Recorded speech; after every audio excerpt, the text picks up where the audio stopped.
The Namibian government has launched a voluntary repatriation program for its citizens living in South Africa. It follows a wave of protest against undocumented immigration.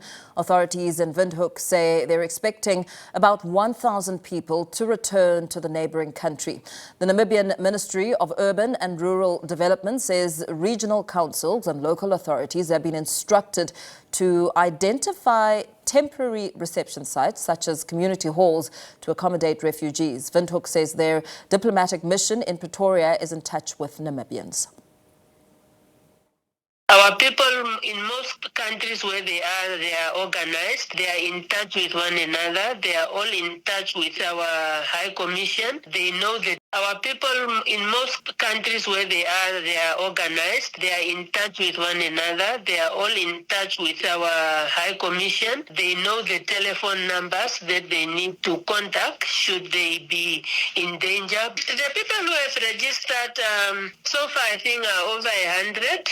As to what the total number of Namibians in South Africa, I don't really have a figure. I think what is important is just that the embassy, the government is in touch with our people in South Africa.